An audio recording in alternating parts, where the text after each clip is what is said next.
The following is a presentation of the ForceCenter podcast feed.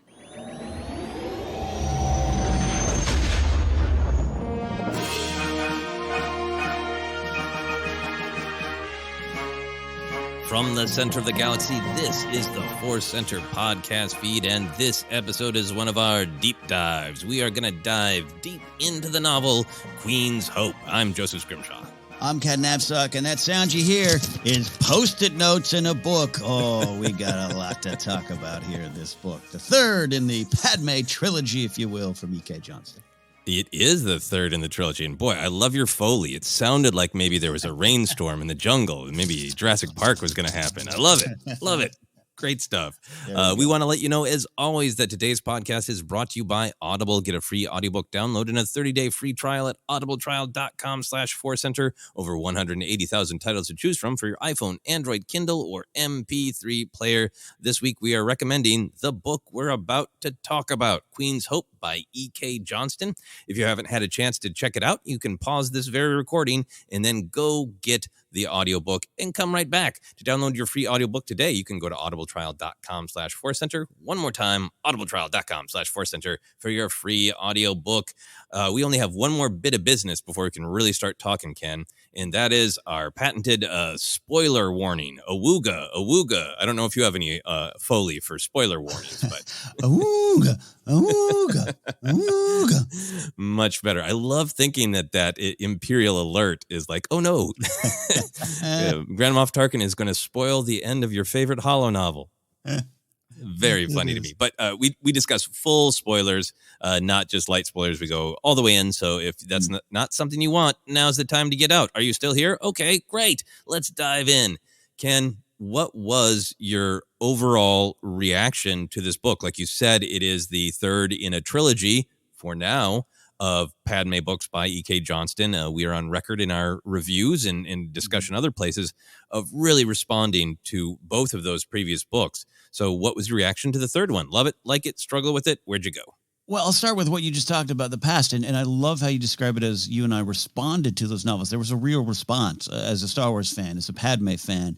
I really think that's a great way to look at it. And so because of that, I carried a lot of expectations and excitement into this book, and at the beginning started to be a victim of my own expectations. I do believe podcasts are a form of entertainment. We're always putting on a little bit of a show in the sense of we are trying to entertain you through broadcasting.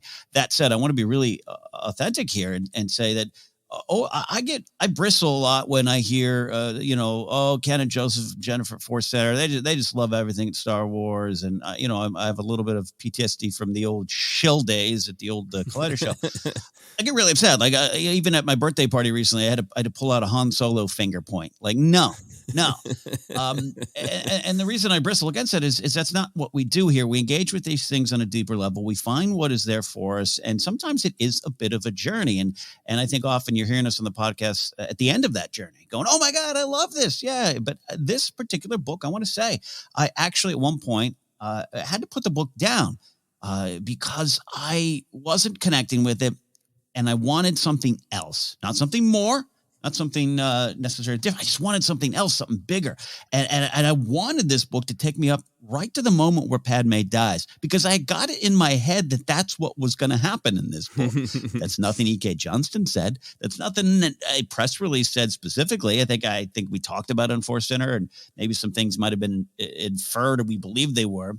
So I paused. I had some time. I was reading the book a little bit ahead of our reading schedule and put the book down and reminded myself exactly what you just said, Joseph. I love the first two books. I love what E.K. Johnston did with those books. I love exploring her views on this character she grew up with and those around the character. And I went back to it and found a lot more things in the book for me to connect to. And at the end of the day, I think this is a wonderful conclusion to this story. It keeps in the style of E.K. Johnston's approach to this story. We'll talk about, plot or pacing, those kind of things that come up in reviews. Yeah, some of that might be there. But, man, there's a lot for me and there's a lot for Star Wars fans in this book. And so that's kind of where I ended up on the overall picture.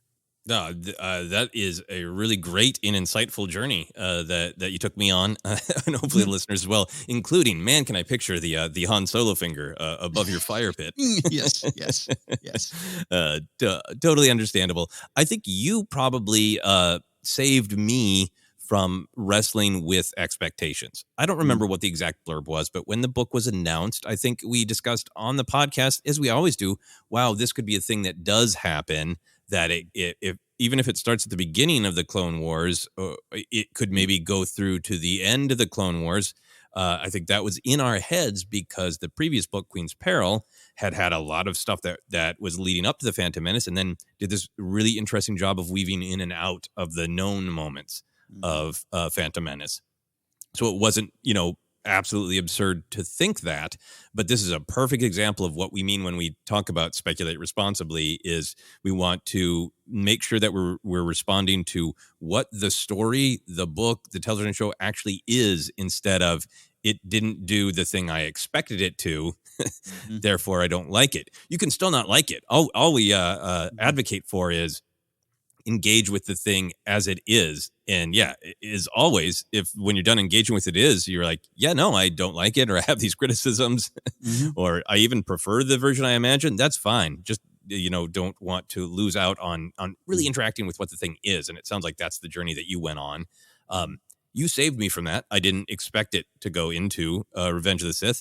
I sat down and I read it over the course of several hours in basically one sitting. I stood up to refresh my drink, and that was about it, because I was utterly hooked. I really love this one. Might be my favorite. I think that all three of these novels they really focus on character. They really focus on sort of moments and the state of the galaxy and who is trying to accomplish what and why. For me, I've always thought it was fascinating that they're pretty light on plot. They're not. It's not about plot. It puts character and kind of motivations first. And with all three of these done, I really felt like this was a trilogy about Padme becoming. The first book is about her becoming a senator. What does that mean for her? Why does she do it? The second book goes back in time, and it's about her becoming a queen and building a relationship with the handmaidens. And I thought this one is really about her becoming both a wife and becoming the Padme that kind of lives in our imagination or affects the rest of the galaxy. This is about her becoming a wife and becoming a symbol of hope. And I think when I interact with the book that way, not going like, what revelations are there for me? What big plot, what secrets from Revenge of the Sith, I really enjoy it more. A couple other big picture things to get out of the way is, one of the things that just hooked me about this and made me want to like cradle the book to my chest and go, thank you, is all of these books have been honoring the prequels, honoring the perspective of this is tip of the iceberg storytelling. In Phantom Menace, we don't get to spend much time of why is a 14-year-old queen, and it's cool that she has handmaidens who are decoys, assassins, loyal bodyguards, but damn, that's a cool idea. Let's explore that more. All of them have had that approach. This one felt like it could be called Queen's Hope, respecting Attack of the Clones. Yes. There was so much in this book that took moments from Attack of the Clone and went deeper and made them real. How Padme felt about her wounds, how she felt about Newt Gunray watching her get sliced by a beast while he tries to have her killed. Bale wrestling with the political fallout of someone was going to suggest that the Chancellor get supreme powers. Really sucks that it was somebody from our loyalist party. That's going to put me back on my heels politically. Anakin getting used to his new hand. People's Jedi trauma from Geonosis, on and on and on. It was taking these beats from Attack of the Clones and giving them, life and perspective in such a great way that there isn't room for in a film. That's what makes these books so that I celebrate in these books. I applaud you on a couple things there, all those things, but some things that jumped out. I think Becoming Padme is a great title of both like a Discovery Plus documentary or a Disney Plus making of doc, but also a lot of what's going on in the series, but particularly in this book, you becoming a symbol of hope, becoming a wife, and just becoming Padme. How many times in this book is she kind of like, wow, I'm finally doing something for Padme, right? That comes to theme. Good for better or worse, good or bad. That's what's in there. Love that. And this book spends a lot of time with Sabe, as the others do. And I think maybe you and I were having a discussion off air. I was like, we are spending a lot of time with Sabe. I think I wanted more with Padme. But then when I closed the book, the final page, I think I learned a lot more about Padme because we do get to see her at this point through other people's eyes. And I think that was important. Plus, it does honor Attack the Clones in a way I hadn't thought about. You mentioned some moments that are pretty direct in the book. I'm telling you, 20 years on from this film, I never stopped. I'm embarrassed to say, never stopped to think that Padme would have scars from that attack. Yeah. Never thought about it. Never thought about it. It's a the accidental and intentional halter top moment, which is should be debated and maybe doesn't stand up 20 years later. Everything about it, it's plus just Padme in action. I just never stopped to think that she would have scars for the rest of her life from that. And this book was like, yeah, I'll think about that for you. Yeah, it's like big deal stuff that affects the characters. That's what's so interesting about this moment of all of these things, and they don't back off from what Padme and Anakin and everybody else has been experiencing. There's so many great little moments about, well, what's it going to mean for Jedi to be at war? Who feels what about the clones? Like, loved all that stuff. Other like real big picture thing I want to highlight. We'll spend some time talking about it, but I was really grabbed that this starts with Shmi, and then there are all these interstitials that are really about honoring the women characters, the maternal characters, and specifically giving them perspective and giving them agency. I think those interstitials are all connected by it is a story of giving the space moms defining moments, giving them agency for all the talk that happens in Star Wars discussions about lore and canon. These were some of the biggest swings that I've read in a book in a long time, right? Making it very clear that Shmi sensed in the stars and the Force the opportunity for Anakin and said yes to it because she wanted it. The idea that Beru is not just Owen's girlfriend, but has perspective and agency. It's huge. The idea that Beru felt very active and wanted to take risks to make a difference. That is huge. That's Luke's mom. One of Luke's moms, but that's the mom who actively raised him, right? That's huge, massive stuff. Yeah, actually, this is funny. Apologies. We're going to extend this overall picture discussion a little longer, Joseph, because I had a section of my notes that I literally kept copying and pasting into different sections because, maybe it fits here, maybe it fits here. You just kind of transition nicely into what E.K. Johnston is doing and the perspective. These interstitials we're going to talk about more. I think they're very important and they're very interesting and they're very deep, poignant, and fun. All the things we love about Star Wars. But I love that even in the dedication, EK is telling us about the power of all these characters, who they know they are, and how they are often alone and maybe feel alone, but they aren't. She uses a song lyrics from an Ava Max song called Kings and Queens. And the lyric in the dedication is to all the queens that are fighting alone. Baby, you're not dancing on your own. Check out the song. Check out the lyrics. It's without a doubt very much relates to this entire book. And it just made me think as I went back and studied that dedication before the story even starts and tracing it through the interstitials here. I personally think of all the Star Wars fans who kind of found themselves less represented in the stories or found themselves being told you're not supposed to like this. Just think of, there's so many Star Wars fans who grew up or fell in love in the franchise feeling like they were alone. You and I, Joseph, didn't have that problem, that this was a story that was not supposed to be for them. This was also E.K. I've never spoken to E.K. Johnston, and so it's dangerous to assume, but she grew up as a girl loving Star Wars when that was still treated like a myth. And she did that, and she fell in love with Star Wars in an era of films in which we were all told to hate. And she never let that dampen her fandom, even though she probably felt alone. So to take these four characters and write about them in these little 2-page little interstitials, and having it kind of connect to the larger story and how these characters might have felt they're alone. Those fans, that fan base, E.K. Johnston might have felt that she was alone, but that was not true. And this story is for them. And they as fans and as characters, never alone. That absolutely just rings true throughout this book, I think. I really think it does. I think that's really, really powerful. I think when you're looking at any story for the kind of the keys to unlock, what the author or the creator might be trying to say. There's the primacy and the recency. How does it begin and how does it end?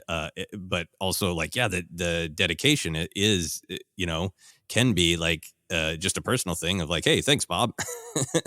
But like this, it can be I'm giving you some help getting into what lens to look through this. I think we should add a section to all of our reviews where I double check to see if you have any DJ insights. Well, look, I it's so funny. I'm not, yes, I'm a music fan, and everyone check out Pop Rock and Radio, blah, blah, blah. No, I was writing on that dedication and going through my notes. And it's like, that's really interesting. It sounds like a rhyme, sounds like a poem. So I just copy and pasted it in. And Ava Max is a kind of a pop artist out of Wisconsin. This song "Heaven and Hell" is the album it's from, released in 2020. So it's recent and it's dance pop. It's not necessarily everything I love. I am seeing Lady Gaga in September. Ava Max has that kind of vibe. So I'm not saying I won't absolutely celebrate and explore the catalog here. I just it was weird. It called out. The Force was calling to me here. I'm just like, look at this. Like, this has meaning, and this song probably played over and over. This is some great lyrics in here about no damsel in distress, don't need to send me. Once I start breathing fire, you can't tame me. All these kind of things that just kind of make you think of all these characters. But again, this idea that every one of these characters and any one of those fans that try to connect to them, and there's others examples of people in here that might feel alone, but they're not. And that's also a big Star Wars thing. That's a big Star Wars story. There's more of us, Poe. There's more of us. I love that. I love when it shows up. And these books, again, I don't know E.K. Johnston. I just know that this is someone who is like, I love this character. I dreamed of these stories, and I probably felt I was the only one. And now that unique journey becomes so shared because she gets to share it with the world. I thought it was just real powerful stuff here. So anyways, I didn't want to take too much credit. Like, I knew the song in the back of my head, but it might be on a mixtape now.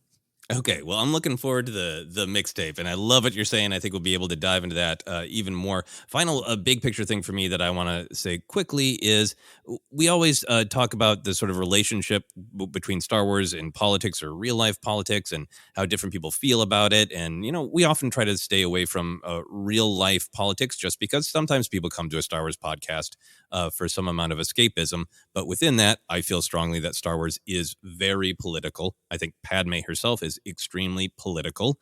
You can choose to not engage with them or dislike it, but several episodes of the Clone Wars animated series is Padme simply putting out a progressive policy for the galaxy that pretty much matches the real world. Padme is blatantly political. Star Wars is blatantly political. Again, as always, respect if people don't want to spend all of their Star Wars time engaging with that. Greedo's design is cool. That's fine.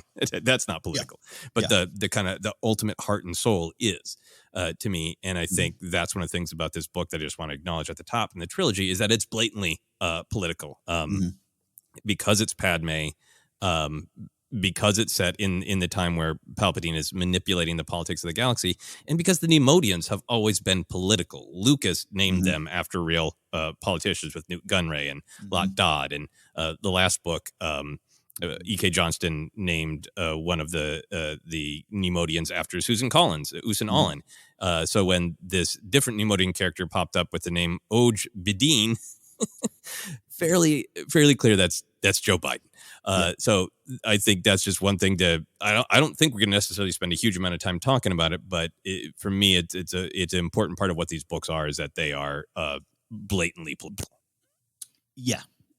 Absolutely. Enough said on. Yeah. Well, not enough said on it. We're going to talk about it a lot more, but yeah, absolutely. If this is not the freeway when you want to be riding on, we understand if you want to take the next off ramp.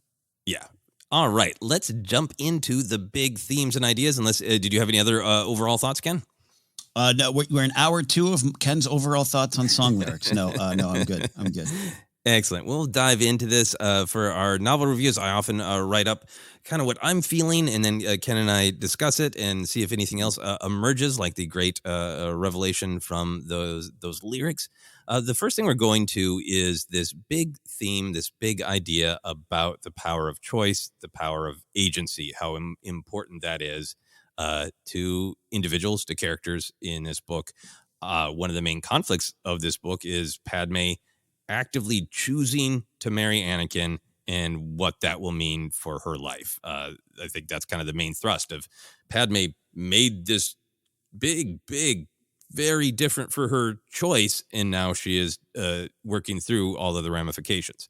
A lot of the actual plot of the book is about freeing enslaved people, which is by definition giving choice and agency back to people. And then this is where we really wanted to get into those interstitial vignettes, right? They're structured around women characters who have not always got a lot of focus or screen time or other stories, but are absolutely central to the Skywalker saga, right? Mm-hmm. And in each of these interstitials, the woman is making an active choice. The whole book starts off with Shmi senses the galaxy, the Force offering her Anakin, and she accepts. And that is, to me, a big deal. It tells you a lot about what the book is going to be about. I just wanted to write down the passage. It says, she was being offered a chance for joy, a chance to belong to someone because she chose to, not because she was stolen, a chance to have someone who would look up at her and feel love, something worth fighting for. Shmi Skywalker held out her hands to the stars and said, yes. So very much about choice. And then in the next interstitial, we learn that Beru White Sun chose to defy the ways of Tatooine and help start a network to free slaves. We learn she actively was the one who brought Shmi and Klieg Lars together, took down Watto, a bunch of other great stuff. And then we hear a story from Padme when she was 9. She's accompanying her father on a mercy mission, but all the refugees die. And this is an understandable moment where somebody would go, that's the way the galaxy is. It's awful. And it really focuses on Padme chooses hope, that she chooses to keep striving to make a difference with full knowledge of how it can go wrong, how hope doesn't always solve everything. She chooses, as the last sentence says, Padme Nibiru got out of bed every single morning and tried again. And then the final interstitial that actually closes the book is with Breyo Organa, emphasizing that she didn't just become the Queen of Alderaan out of a birthright. You know, it wasn't handed to her. She worked for it, she chose it, and then she shaped Alderaan.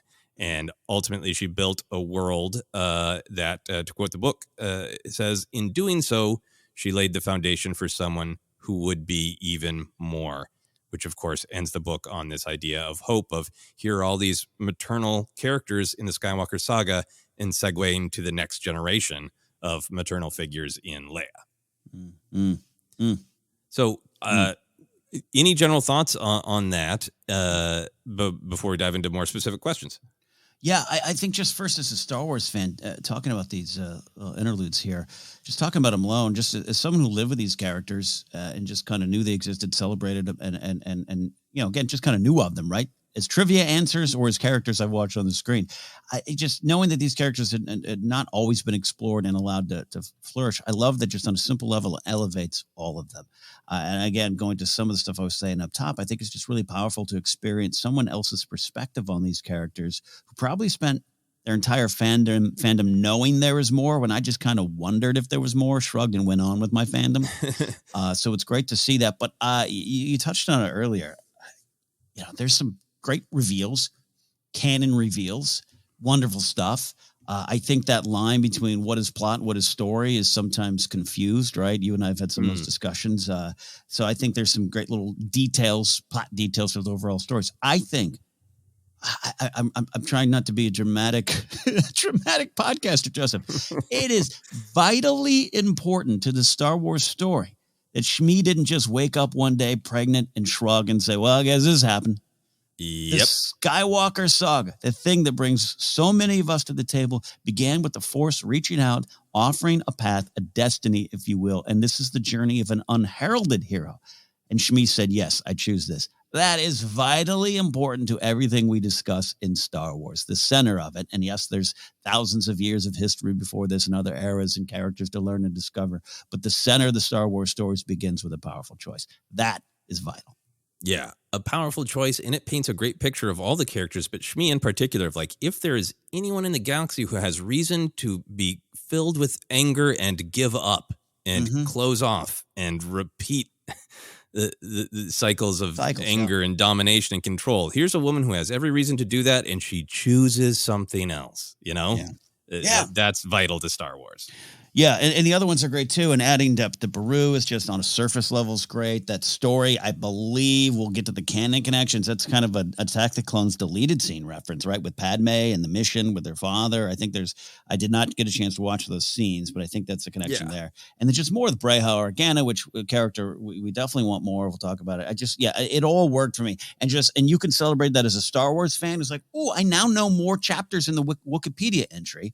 But as someone who loves this franchise, it really just elevated all these characters to where they belong, a very important place. Yeah, no, totally agreed. And pulling out a little bit to just kind of this big idea of agency and active choice, not just with these interludes, but with the big picture story of Padme's choice to marry Anakin, all that kind of stuff. What is the power of telling stories of agency and active choice to you? And the power of it in this story, I guess. Yeah. I think it helps me understand some of the characters, some of the actions, some of the things that happen. It makes the journeys. It goes to this idea we've been talking about for years here, but the reason I reference is because it's something I think I've learned along the way of when you hear this thing of destiny, man, that just seems so predetermined, right? And that's just so not true in real life. It's so not true in these stories. And so to have these characters continue to choose their path forward, to come to choice, and sometimes it might be bad choices, and then we can learn from that. I just think it really makes it all more interesting, and it's just this is a morality tale. Every Star Wars story is part of that larger morality tale. So it just adds to that. It just drives a lot of the action home for me and the choices home. Yeah, I think for me, it's important always because I think agency is what we all crave as humans. I think even when we can kind of become selfish or greedy, a lot of times when we're grabbing power, what does power translate to? Well, the ability to make your own choices, to do what you want, right? To chase fulfillment and not have things block your fulfillment. So I think we all really crave as humans to not just be swept up in the story, but to be active participants, which is that whole great, destiny versus choice question. And so many things, like you were saying in Star Wars, are stories of destiny.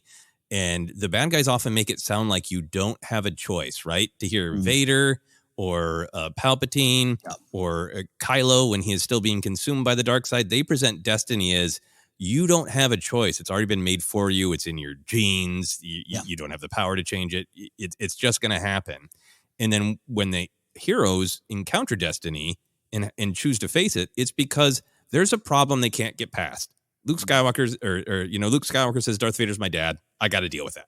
And that is being active within your destiny. So I think it is such a Star Wars thing. And I think for this particular story, Padme's choice to marry Anakin, or I guess you could say Anakin and Padme's choice to marry one another is one of the most significant choices in Star Wars. So it really deserves more focus from both sides. And I think there's so much discussion for, well, why does Anakin do it? Well, because he's compassionate, because he has always longed for connection, because maybe he's been kind of infatuated with Padme since childhood, that he loves her as an individual, but she represents all of these things, comfort and home and belonging. So talk a lot about it from Anakin's perspective, and people often wonder about it or discuss it from Padme's perspective. I know a lot of fans have strong opinions about it, but, coming out of Attack of the Clones in 2002, like, there's always been debate about why does she make that choice? And I love that this book spends time with, this is a choice that she made for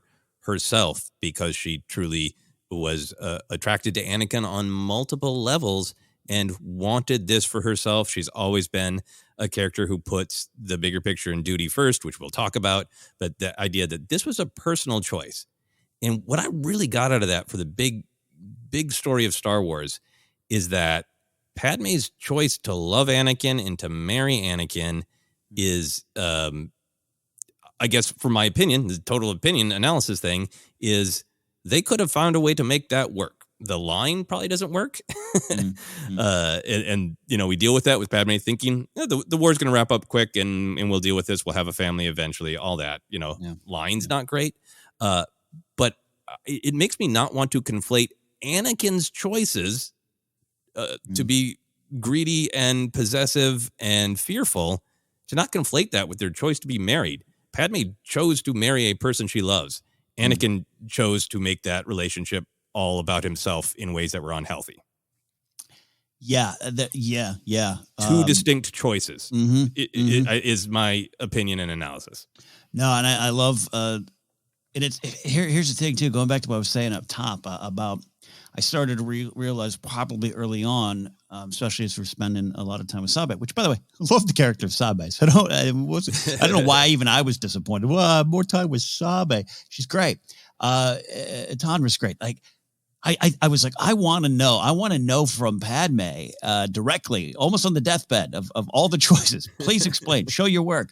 And I knew I wasn't going to get that. And instead, once I got to release myself from that, there's so many ways you learn about that decision, so many ways that it starts to make sense, and doesn't mean you're right. You can't question some of the actions, question some of maybe even the execution of the scenes in Revenge of the Sith, whatever you want to do there, but also Anakin and what he did wrong, and the choice goes back to the choice. So yeah, I we'll get to it when we talk about some of the other scenes. But I love what you're saying. I love what the book was providing insight into Padme's heart, soul, and mind, and Anakin's too.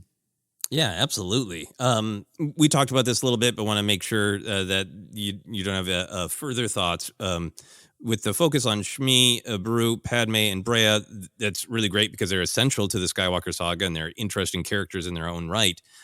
But they are the maternal figures of the Skywalker saga. And, Leia as well, and she is being referenced as the future. What do you think is important about focusing not just on these great underserved characters in Star Wars, but focusing on the idea of maternal figures? Great question, sir. I meditated over this, over coffee, over this not here. And going on perhaps maybe by some traditional definitions of maternal figures there.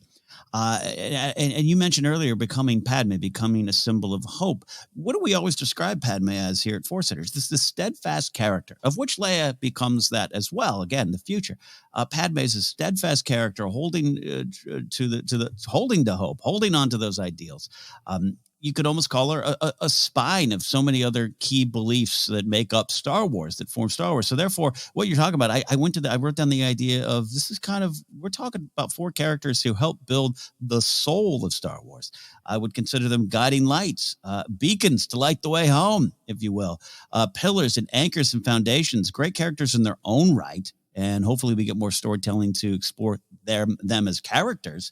But they selflessly lead the way for others. I've often talked about, I don't even know if I'm 100% right, but I love that even at the end, as Darth Vader watches his son be electrocuted by his boss, I really do believe, I really do, I'll point a finger at a fire pit if you disagree, that what he is experiencing in that moment is what Shmi built into him early on, and how she raised him, how he was.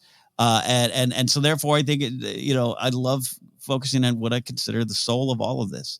And that's kind of what, traditional maternal figures might be, not to take anything away from paternal figures, anything like that, or any other kind of figures, to be clear. But I think these four characters provide that for the story. Just my take on it. Yeah. I think I really agree with that. I think that great insights. And I think, it's important to be there to just balance the storytelling that we've had in Star Wars, that I think there's a lot that's it's about parents, but then there can be a real focus on the father-child relationship, because Luke Vader is just one of the defining moments of Star Wars, right? And even now, pop culture, right? And even now with the absolutely great story of Din Djarin and Grogu, it is another father-son relationship. And for me, I think some things are kind of transcend gender and they're about parents. It's just my personal take. But I also think that this story presenting all of these maternal figures is valuable because the maternal figures are presented as multifaceted, right? These characters are all making choices for themselves because of what they want. They're strong characters who take risks, but then they're almost all the choices these characters make are almost all empathetic in choices that help others or nurture others. So they're not solely defined in this kind of very in the box way of maternal is nurturing. That is one element of what these characters are. But then we also see these characters as having personal needs and wants of their own. And I think that's a great maternal story. And I think it's a great story of Star Wars, that Star Wars often is concerned with who do you want to be as an individual? And then once you figure out who you are, I think Star Wars advocates one of the things you should try to do is someone who helps others. And these characters are just like kind of icons of that kind of balance of I find what I need, but a part of that has to be being there for others and nurturing others. And man, when I hear you looking at Vader's helmet in Return of the Jedi and thinking of, what Shmi imparted to him, it's not just words, right? It's nurturing. It's the feeling of what it is to be loved. Mm-hmm. No, well said, sir. And this idea of just like who these characters become, choose to be, and are just kind of creates a legacy, right? The beyond what, not unintentional, but just like they're being who they are, and just who they are has waves of effect, right? Just waves coursing out from them that influence others, build others, and affect the Star Wars story. Right? Like, yeah, when next time I watch A New Hope and Bruce says, he's just not a farmer, right? It's going to have so much more great oomph. Like, she knows what that is to be somebody who says, like, I can't just watch. I need to get involved. So funny. I was watching that scene the other day. Sheila Fraser does such a great job as Beru in that moment. The way she's watching Mark Hamill as Luke, just the way she knows what's coming and she knows what this is about. And you're right. I think there's some depth to this right now, and hopefully we get even more Beru to build that out. I'm sure we will. We're going to move on to one of the other big ideas in the book, and I think it is the idea that you were talking about in that song. Yeah. The idea of bringing people together versus driving them apart. I feel like that is definitely a theme, but that's also just logistically what is going on in the plot, because in Star Wars, heroes bring people together, and villains, particularly Palpatine, loves driving people apart. Unless putting them together will isolate them further. Anyway, so there's several plot threads that all come together in this book, but they can kind of be broken down into Palpatine trying to pull people apart and isolate them, and almost everyone else trying to form bonds by coming together. So specifically, we see this great ongoing story in literary Star Wars of Panaka just being Palpatine's tool. So Panaka is set up by Palpatine to discover that there's this old law that makes other planets in the Chomal sector subservient to Naboo. So this is exactly what Palpatine wants, right? Turn everybody against each other, so he can swoop in and go, listen to me as the strong man. But the plot is about how this Nemodian, Oj Badine, Sache, several other people work together to push past that fear and remain united.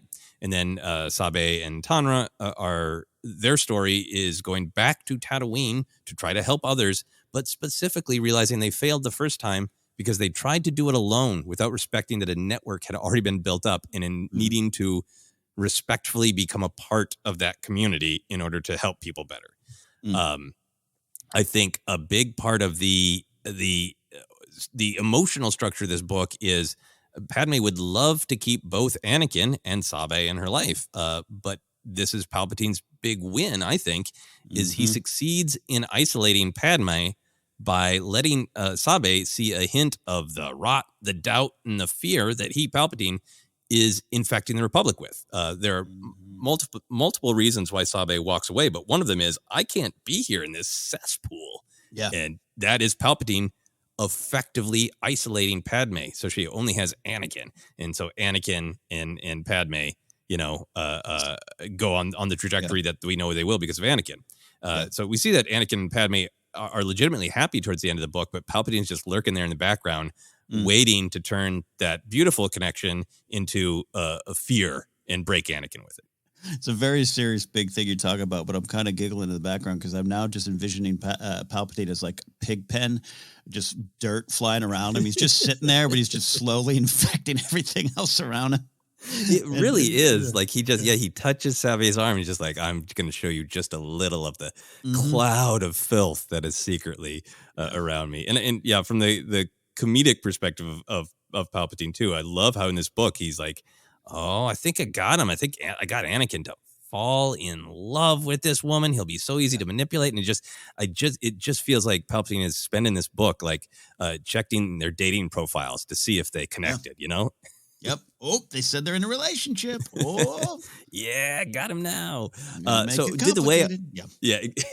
yeah, you think you're in a relationship, but I will make it complicated. Did the way these narratives wove together have, emotional impact for you ultimately? Did it work? Yes, in a big way. And this is one of the ones that having pulled back a little bit, you can kind of see the connections in it, and it really had an impact indeed. I was looking again for insight from Padme during the Revenge of the Sith, and I just may think of it as a pedestrian way for me to look at it. This what was Padme thinking in her final moments. Maybe one day we'll get there, but instead you kind of see what happened. And you're talking about she chooses this path, which makes their love way more powerful to me, by the way. And the wedding isn't just a sweet beat. It's a true declaration of love and a big choice for both, particular Padme. But then you can start to see how it slide. And for me, and this might be my interpretation of some, but you touched upon it. They are legitimately happy. They have legitimately made this choice. And I think Sabe's made a choice that is good for her as well. I think there's some good stuff there we'll talk about. But I think you're right. There's also some lessons to be had. And when you look back and things, if this had gone differently, and this is there's some point to this. I really started to connect with some of that with the relationship with Sabe and Padme, and how what that meant and how that affects the story. And the big thing is just you talk about this alone. And I love the your little note of Sabe and Tanra going, it didn't work out last time. We just kind of showed up and we're like, hey, we're Sabe and Tanra, we're here to help. Now they have identities. They're working with networks. I loved all that. But anyways, Padme with this idea that starts from the very beginning of Padme now keeping secrets, kind of just like Anakin, and it's isolating. And because she had kept secrets before, but every secret she seemed to have kept, the character Padme kind of thinks of it in those terms. If every character before, every secret before this was for the benefit of others, right? Mm-hmm. And this is the first time she's keeping one for herself. Some people do know. We can talk about that and the canon implications. And I don't think that's necessarily bad, right? This is a moment for Padme, and she keeps saying that. I think that's a bit of a victory for Padme as a humanoid in Star Wars, but it is just interesting to see that is what Palpatine's hoping. This whole thing is this the Phantom Menace of it all, and how it starts a little bit of the slide. And then through that and through Sabe seeing their love and some good things she sees and some things she might understand, some things she's happy about when she comes to terms with it, but also there's something about that Anakin guy I don't like. And I feel like don't know her. I'm wearing the makeup. I am her shadow, but I don't know her anymore. I can't do this. All that kind of just is building towards what we know is going to happen. Yeah, and that is to just kind of pull back from the Star Wars of it all. That's just great young adult storytelling, right? To tell people like, hey, remember your best friend when you were 14, 15, 16, who you thought you would never, ever move away from?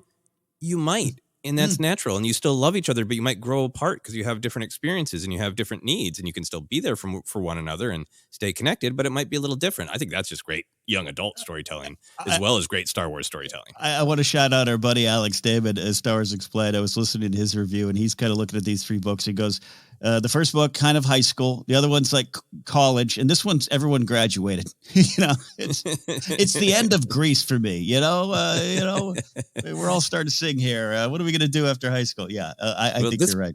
Legitimately could have ended with Anakin and Padme going off in a flying car. Weird in Greece. Makes perfect sense on Coruscant. You're the one that I want. Ooh, ooh, ooh, Jedi. Yep. Yeah, I love everything that you're saying. I think that was a great perspective to have Padme say, I'm not big on secrets, but I have kept them for the bigger picture, for the greater good. So why not keep one for myself? And I don't think she wants to keep it a secret, right? She wants to deal with it. And what they're both saying is we've made this choice not just to be together, but because we love connection, we love family, and we want it. And where it falls down, and where I think in my analysis Padme makes an understandable mistake, is saying to herself, this is an extremely temporary situation. We're going to we choose this. There's no reason to put it off. We love each other. We're going to be together. It will be a secret for now, and we will deal with it, right? Yeah. but we got to deal with the bigger picture, which we'll get into. We have these responsibilities. I got to deal with this war. As soon as the war's over, I can deal with this, and it won't be a secret anymore. And there's a passage on page 123. I didn't write it down verbatim, but really matches a lot of stuff we've been talking about on Clone Wars Report, where Padme thinks the war's going to wrap up quick because, I'm paraphrasing, there are too many good people working on solutions for the war to drag on. That's what's so powerful about this story, is this is a little micro version of, hey, this is yet another one of Palpatine's plots of division. I like how he says he tries things out on Naboo. Yeah. And too many people push back. Too many people see like, okay, the fear and division is going to lead us into just these domination games and conflict. And we don't want that. We want to work together. And Palpatine gets to be pissed and says, but I'll wait for the big picture. And Padme understandably thinks like that's the way the whole war is going to go, right? Yeah. And it's the Phantom Menace, right? It's the danger of not knowing the true enemy is Palpatine. And if this had been a genuine war, not a manufactured war, and Padme and partners had been able to resolve it quickly, I think then Padme would have said, Anakin, you gotta make a choice. You tell the Jedi. I'm telling my people, because I don't, like it's the being trapped in the endless conflict of the war that rots the marriage. It's so key that you said this manufactured war. We all know that it's a big part of the Star Wars plot, but what that really means to the Star Wars story and all these characters and things that happen, you can't overlook that. Yeah. I also just really liked hearing more about Padme's choice for Anakin, but also just some really great insight on Anakin's longing for acceptance in connection. And this idea, this big theme idea we're talking about of coming together versus being pulled apart, of, Palpatine obviously wants to isolate Anakin. Padme is only a means to make him possessive and greedy, and that will make it easier for Palpatine to isolate Anakin in the long run. But I love that we get these pictures of Anakin, who's somebody who is compassionate and wants connection. I love that he's excited to go to work with the clones. Like, there's that line where he's like, "Don't be really. It's you. Normally, just me and Obi-Wan in battle. It'd be great to have more people there. Like, it's a party, Like, and it's so spot on for the way his character is developed in the Clone Wars. And then there's that part on page 33 where he reflects how the Lars family accepted him immediately. That Shmi must have told them all about him. There was no questioning. There was no denial. Just come into our home. You're part of the family. And where he says they were more welcoming than the Jedi. And he wants a family like the Lars. I thought that was a great zing on the Jedi. Not giving Anakin what he needed, and really made me feel the book on an emotional level. Yeah. Love that. So we talked a little bit about Sabe's choice. What did you think ultimately of Sabe's choice to walk away from Padme? Did you agree? Did you think it was a big tragedy? What all do you think went into the decision? I think it's a bit of a tragedy, but I kind of agree with it in the sense of, and I'm not saying Palpatine had direct influence on this, but we're talking about his overall picture. But here's the situation. I think in terms of the Star Wars story, it's a decision she had to make, and I think it's the right decision, choosing how she wants to take part in this war, fight in her own way, fight for freedoms, and all the things she's going to do on Tatooine with Tanra, and even the growing relationship with Tanra and all that kind of stuff. I think it was needed, but it's just really sad. It's really sad. It does kind of remind you of when you lose friendships and things change. And I always say there's these moments where some friends who might even be tremendously close to you for years, and you just kind of realize the only thing you have in common is the past, and there's nothing in the future for you together. That's sad. And then that does kind of, create these kind of situations of unintentional isolation. So I just, and then because we know what's going to happen with Padme, with her death. And then we know Sabe, we've read, what was the first book, right? Where Sabe learns of that death and is like, no, something ain't right here. Mm-hmm. It just made me, that's where some of the tragedy lies. There's this sense of Sabe going, I wasn't around and none of this is right. And we know, especially in a lot of the Greg Pak comics, the Vader stuff, where Sabe returns with a great importance. That's what made me feel sad. But on a young adult level that you're talking about, or just a Star Wars morality tale, I think it's an important lesson. It's an important moment of growth and change, and being okay with it, and not being so attached to what was, and looking forward to what can be. Yeah, no, I really agree with all that, and I think it lines up really nicely with some of the Sabe storytelling in the Greg Pak Vader run. Mm, Yeah, it's so understandable from the we grew apart. I was your shadow. You always tried to respect me as an equal, but there is something inherent about being the person who pretends to be somebody else, and I'm mm, really ready to be entirely my own person. And also, your world has changed. You have kind of you've numbed a little bit to everything, helping people being conceptual instead of really really direct and in their faces, which I love that, and we'll talk about that a little bit as well. So a lot of understandable growing apart. I do like the discussions of perspective on Anakin's anger, where you get yeah. some great perspective on how Padme processed it. And from the outside, Mm, Sabe just going like, yeah, your boyfriend's got some issues. Excuse me, your husband's got some issues, yeah. extremely relatable, Mm-hmm. powerful stuff.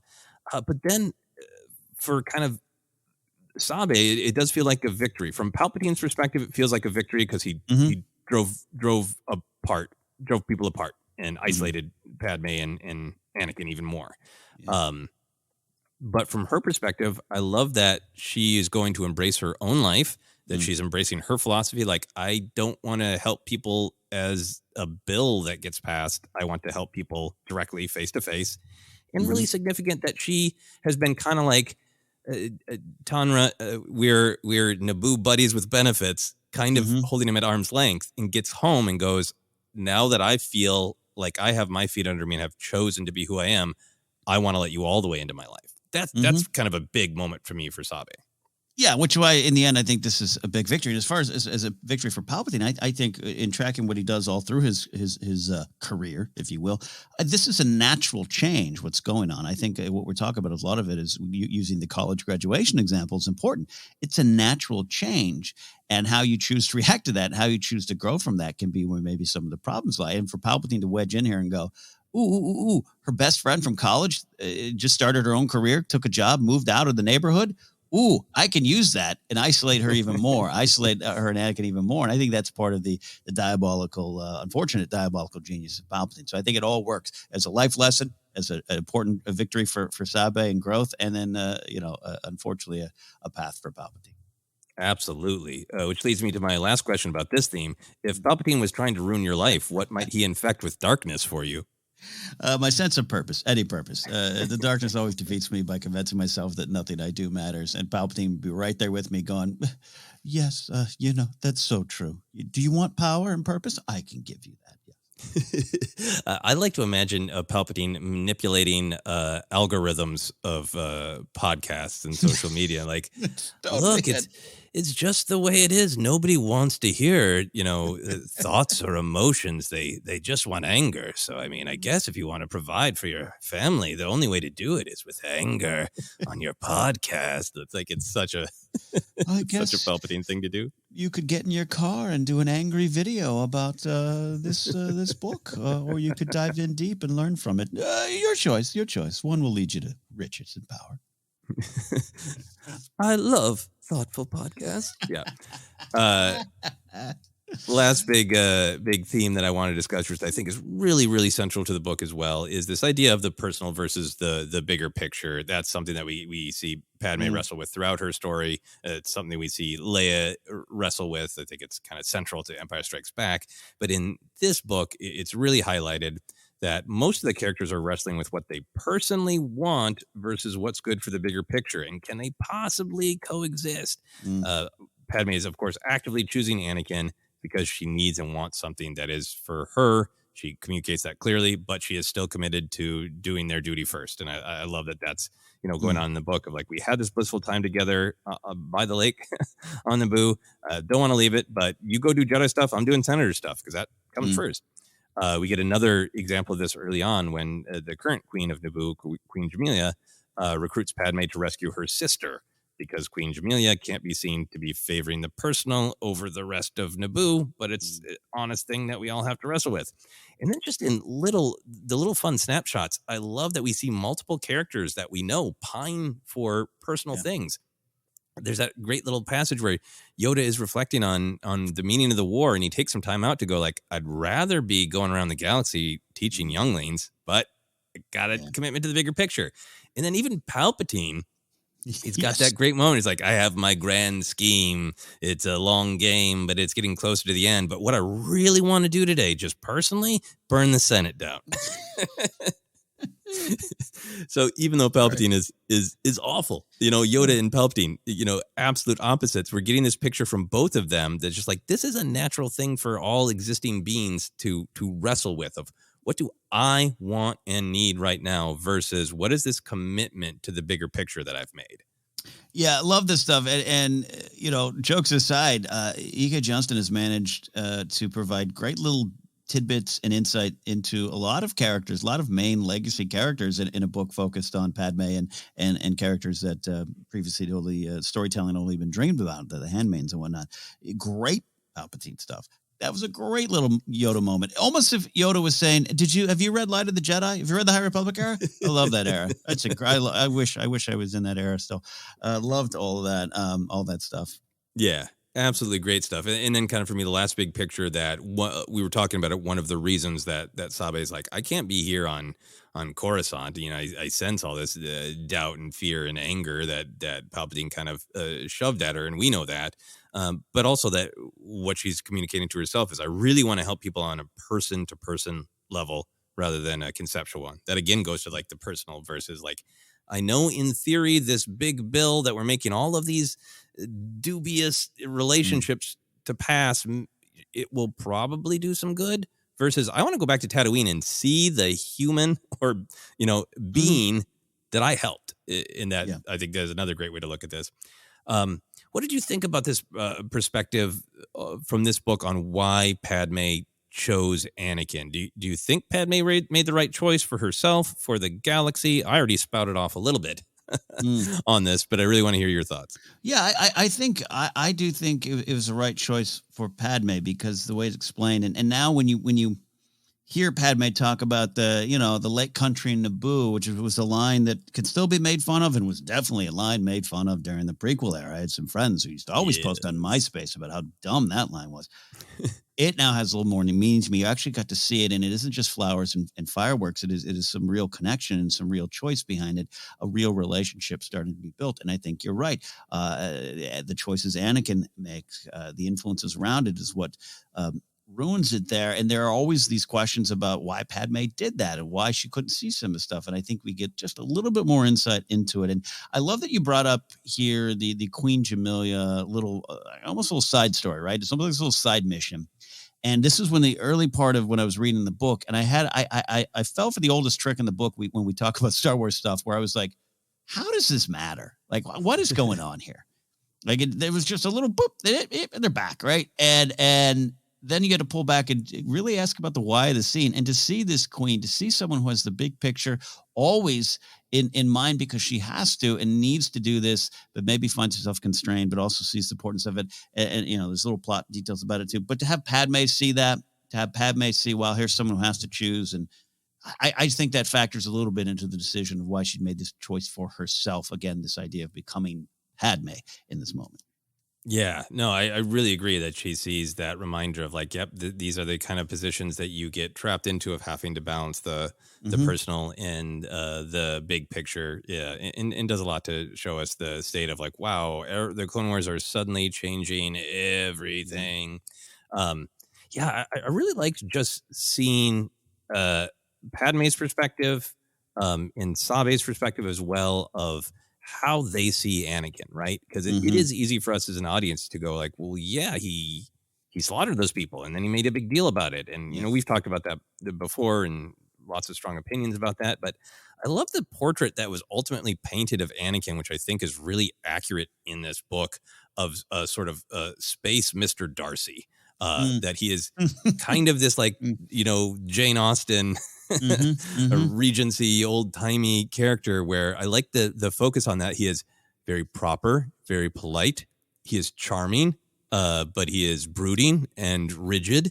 And you see all of this compassion, but he kind of tries to control it and keep it under this, proper, polite veneer, even though he's raging with all these emotions, and you can really see how how people would be charmed by that, right? Like people have been charmed by multiple versions of Mr. Darcy on screen over the years. But I really love that scene where Sabe and Anakin connect for a moment, and that's when she's really reflecting. He's so polite. He's thought about this. He's sorry. He's picking his words, but he also turns on a dime. And she thinks about, like, he's so honest. He's so sincere and straightforward. And there's the good side of that, right? Of like, I tell you what I mean, and I tell you what I believe, and what I believe in is people working together and helping each other. And then there's the dark side of that, is like, but he's extremely rigid about it and gets quickly angry and inflexible if it's more nuanced than he wants, because he wants all those good things without the nuance that makes it harder and scarier, right? So I think it's just a really good picture in this book of who Anakin is as a character, how to process some of his darker side, and really how to love and be charmed by him.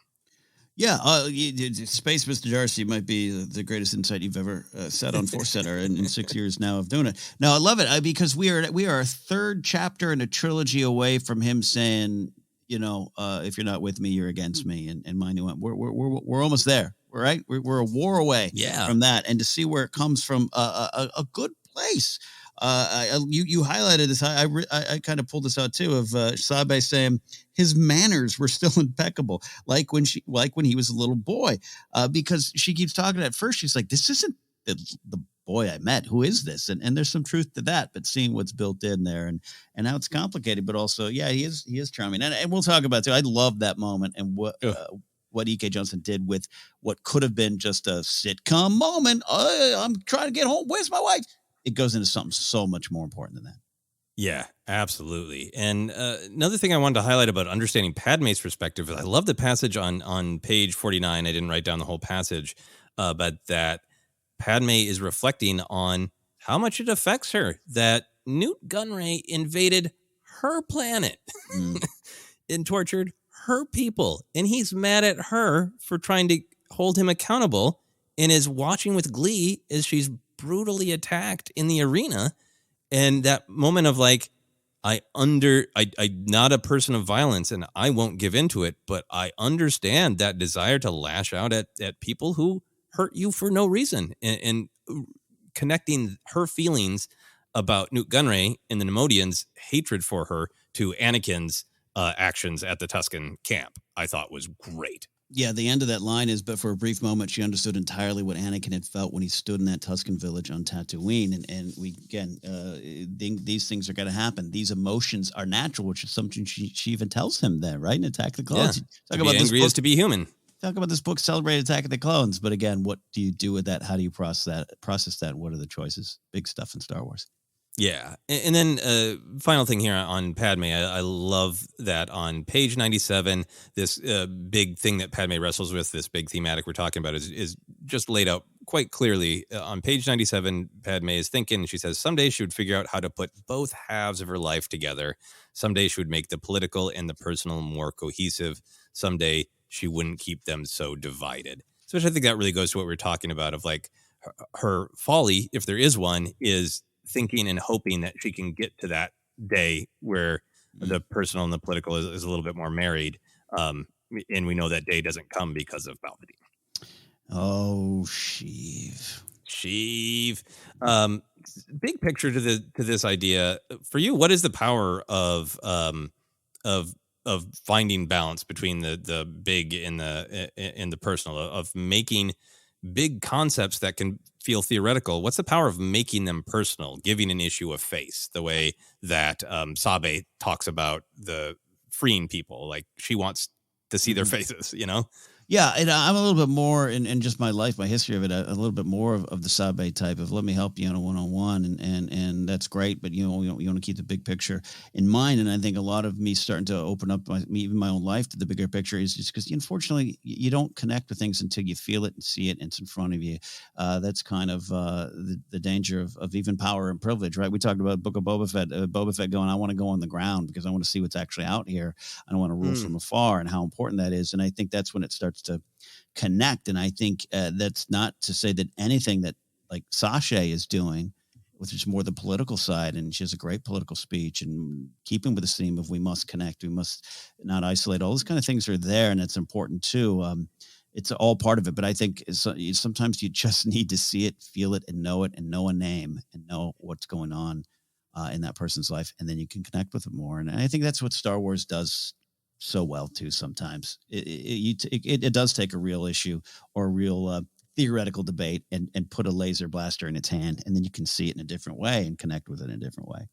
Yeah, I love what you're saying. And I think, yeah, even with Sache, a lot of it is about like, it's this big issue.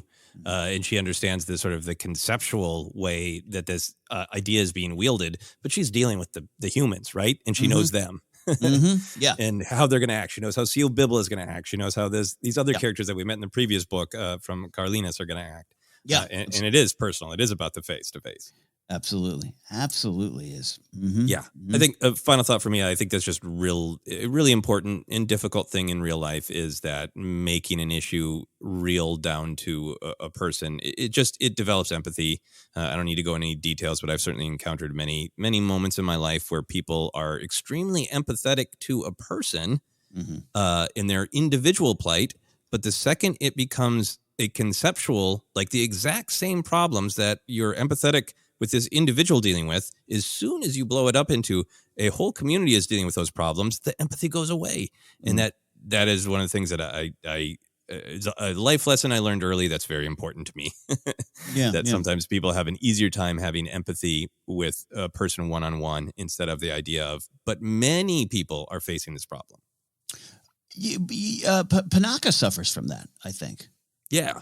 I think he does. And I'm a big fan of Panaka. I have my security background, as a lot of you know, and so I'm always sympathetic to him. And I think it comes from a good spot, but I think there's some great insight into him. And we know his story. We know his canon story, which was more legends and now pulled in of, he's still buddies with Palpatine. He gets a lot of what he's saying.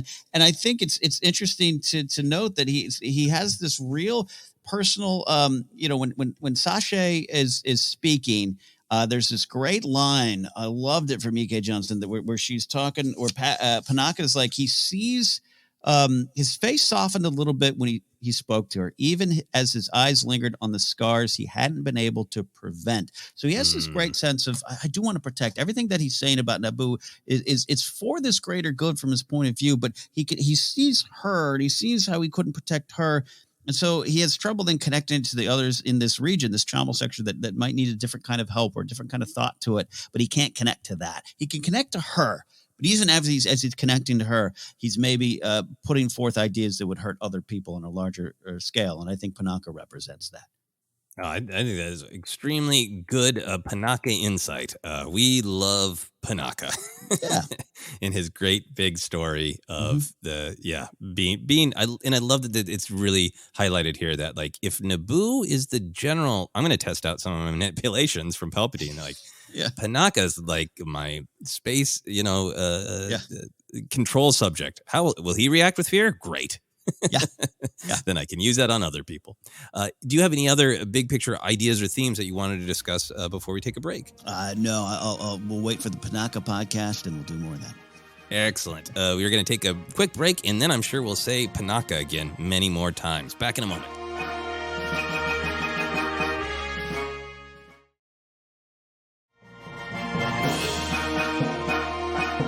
And we are back to continue our discussion of Queen's Hope, the novel by E.K. Johnston. We talked about a lot of the big ideas. I'm sure we will revisit them as we talk about some of the other just moments in the book. We always like to take a moment to just highlight things that we enjoyed, maybe because they're insightful, maybe because they're fun, maybe because they're funny, whatever reason we enjoyed them. Ken, I'm going to edit my list as we go because I wrote down so many moments. I thought this book had like just so many great character moments, funny moments. Where did you go for moments you particularly enjoyed? Yeah, well, it's funny for me. A lot of them, I even as I was starting to write them down for the notes, I was like, "Oh wait, that's canon lore connections too." I want to talk about that, celebrate that. So I don't maybe have as many to discuss here. So by all means, take the floor. I love you mentioned you started to talk about it earlier, but back on page 33, there's this thing of Anakin, and he's not entirely sure he was ready for this being the marriage, the relationship. He talks about his training and focused on selfishness and detachment, the great stuff. But truth be told, Anakin had decided to marry Padme in the kitchen at his stepfather's house. He watched the way Owen and Beru moved around as they prepared lunch, handing each other things before they were asked and laughing when they bumped into each other. There was connection that had nothing to do with the Force, and Anakin wanted it. That really actually spoke to me, and unveiling a little bit of, very lucky, fortunate to have a wonderful fiance and partner, and to finally experience love, and to have a couple great long-term relationships before that. But for a long time in my life, I was a very, very lonely kid and a guy, and that could twist me into ways and anger about it, and couldn't process it. And I remember one of the things what I always wanted, it wasn't the big nights and the flowers and the fireworks and all that kind of stuff. I remember one time in high school watching two friends of mine that were in a relationship, and as they were walking out to the car after school, she reached out and just kind of grabbed his backpack in a crowded hallway as they walked out. And I just remember actually driving home crying because of that connection, and something I didn't feel and something I didn't get to experience at that point in my life yet. It wasn't nothing. It wasn't the sex. It wasn't that. It was that connection. The two people in a crowded room know each other, and they know they're there for each other by a simple touch on a backpack. I was really moved by Anakin going, yeah, you know what? She's this powerful character, and she's gorgeous. And as a little boy, I had this crush, and I'm saying all these kind of awkward things, and I'm kind of being, weird about it and technical. It's all there, and it's all to be discussed. But I just love as Anakin, the person who just wants connection, who lost his mom, who went on this journey he wasn't sure of. And the cold Jedi are like, yeah, whatever, take a test, you're in or you're not. We're not really sure about you. All that kind of stuff. He just wanted what he saw with Beru and Owen, handing food and laughing about it, communicating without any words. And that was the kind of connection he craved, and that's what he needed. And that's what he couldn't get from the Jedi Order. It makes his love of Padme much more real to me.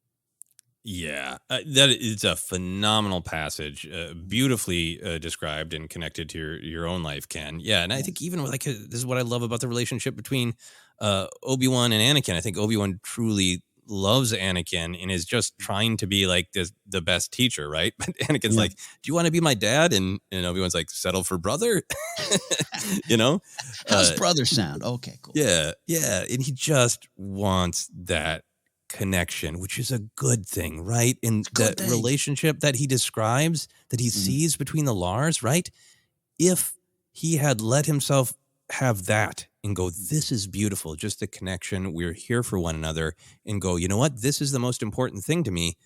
I'm going to tell the Jedi, and if they kick me out, that's their choice. This is what I want. Like, how much of a difference would that have made in the galaxy, Palpatine would have been upset, but yeah. It would have made Palpatine's work a lot harder. Yeah, so that's a much larger conversation, but I think, I think it's important for me because I think this is the nuance that makes the story of Star Wars, the Skywalker saga, sing to me. Is it is not wrong, in my opinion, for Anakin to have loved Padme. It's for him to have wanted to possess her. To stop seeing her as just this person who knows him equally and makes him feel comfortable and happy, but to even if I'm going to do things that she doesn't want me to, I selfishly can't bear losing her. There's such a difference between that, where he ends up, and what he's seen in the Lars homestead. And I so agree with you. We've had, I think, some similar pasts. I remember the first time that Sarah and I, we were just dating, and the first time we went grocery shopping together, and I was like, this is it. This is the magic. This is when it's real. We were both drinking tea at that time. What kind of tea do we drink? What kind of tea are we going to get? This is the stuff, That's it. Yeah. Yeah. That's a great one.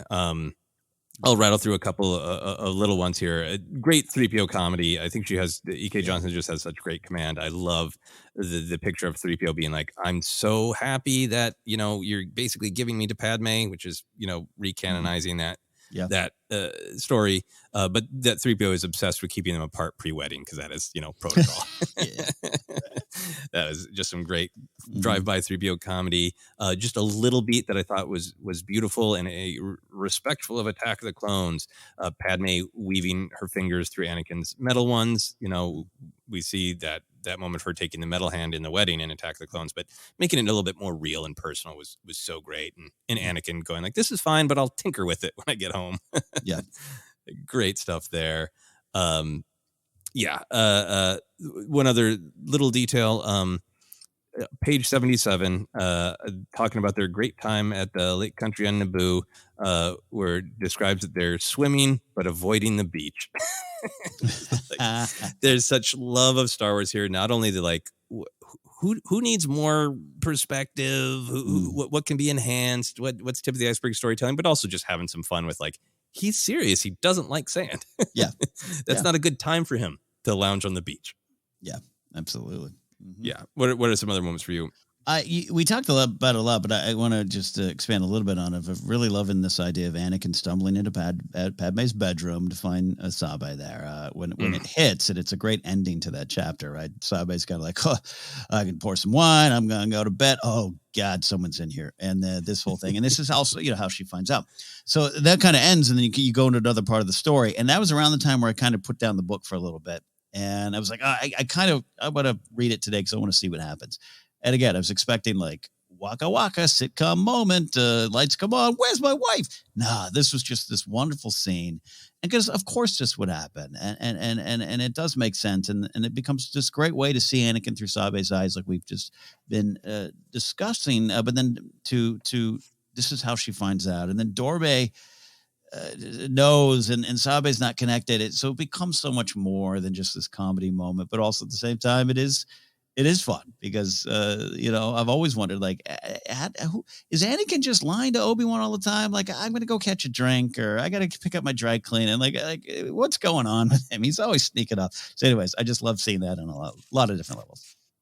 Oh yeah. And I love the details of how they set up the situation. Yeah. Because that's the thing that you can ask when you're watching Clone Wars animated series or Revenge of the Sith, of what's the deal? Yeah. And they set that all up very well, or she, E.K. Johnston, sets it up all very well. Great. Mm-hmm. Yeah. Great moment that could have been, like you said, sitcom, but it's a lot more depth. Yeah. Couple more for me. Hey, I gotta shout out the Obi-Wan moment. I love the bit of Obi-Wan snark when he's kind of reflecting on the battle, and that Anakin seeming like he's really enjoying fighting with those clones, really getting into it, and Anakin throws a big boulder at a bunch of B-1 battle droids. Yeah. And Anakin says, bit showy, but it worked. All great perspective stuff there. Yeah.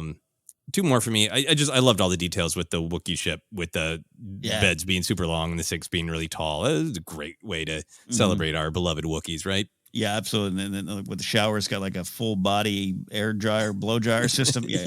Yeah. Mm-hmm. Mm-hmm. Yeah.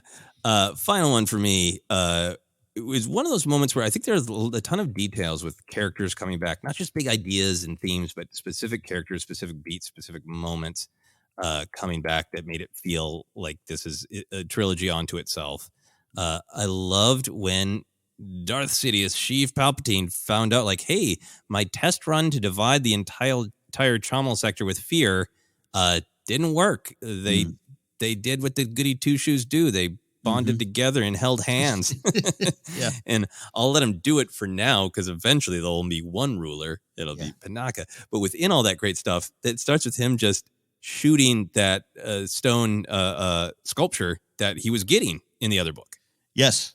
There's so many great little Palpatine moments. We'll talk about some too, but just, God, everything about it. And just they all acted like I thought they would. I have this all in my little flow chart that I plan here. But I love the Palpatine again. Always, as much as he's in control of things, little things happen that he can't control, and it's unfortunately how he reacts to them. So I thought it was some good insight and fun. Yeah, and fun in a way. Yeah, and a really great, meaningful thing that the thing he didn't predict is there'd be a Neimoidian who felt guilty about their own dark past, who was trying to make things right. Yep. Mm-hmm. I thought I already broke them. Mm-hmm. And what do you mean? There's one more I got to break? Yep. so, and then just the picture of him just rage shooting lightning. Like, please, can we start a GoFundMe to raise money for Ian McDiarmid to just shoot that scene? Just rage lightning into a stone sculpture. Beautiful.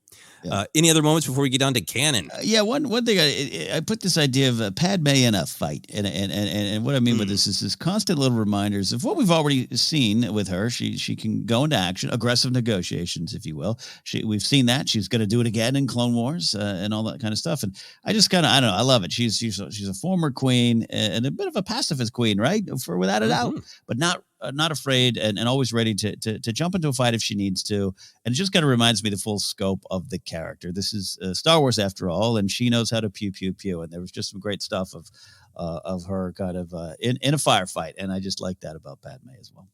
Oh, yeah. This is a great passage, I think, is that shows Padme's, belief system of, I want to avoid violence, but those droids are going to kill innocent people. So, I'll slide over there and destroy that droid. And then I love that it was pitches like, that was really scary. And I understand that the Clone Wars are going to be intense and violent, Great stuff.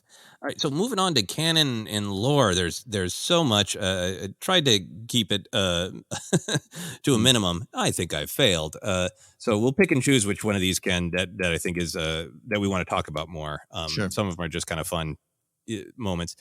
Moti, who is the new handmaiden, one of the new handmaidens, that's a fun trivia thing that she is in the box in Revenge of the Sith during the fall of the Republic. One of the other characters who gets to witness everything fall apart. Yay! Good for you, Moti. Yay. Going then to this bigger one that Beru met Shmi and then introduced her to Kleeglars as a part of this network that actively frees slaves, that Shmi helped develop the scanner that Anakin dreamed of. And then the implication that the name of this entire organization was White Suns, connecting to Beru's last name. Go anywhere you want within that canon. We already kind of discussed the importance of it. But then there's also just that's huge new information about the story of Star Wars. It's very huge, and I've already seen some thumbnails wondering if we're going to get any more of this with Beru and Owen and Kenobi. I don't know, and I'm not necessarily expecting it to, but I don't think I need to. I'd love that, right? I'd love to have an episode where Kenobi's like, what are you doing? Oh, we've been freeing slaves. What are you doing? Would absolutely love that. But I just love knowing that it's there. It's something that's part of the character, going to be explored later on. It really... we've all grown up with Aunt Beru and have, even if she was just, sitting there in the kitchen making food for Luke, there's something sweet about her and we love that, but it's so much more. And I'm excited about that. And then the Shmi stuff, that passage where she's like, it's the Beru interstitial there, when it's just like, finishing what Anakin dreamed of. Like, talk about love for the prequels, man. Like, I just really celebrated that moment. Yeah, absolutely. And to me, it was just a great fleshing out, too, that, one of the main things that Shmi does for Watto is all this electronic work. We see her in Phantom Menace at the bench messing with stuff. I love that moment where she's like, I taught my son everything I know, but he's amazing at this skill that we share, Yeah, well, and again, going to what I've said up top of, I've known this, I've seen her at the bench, and I could probably intellectualize, like, oh, yeah, she knows what she's doing. But again, to have someone like E.K. Johnston who saw it differently than I, and probably dreamed about what that meant, that Shmi was working at that bench. And it's just fun. It's not just even simple canon connections. It's just someone celebrating Star Wars from their own journey and their own perspective. And I love that.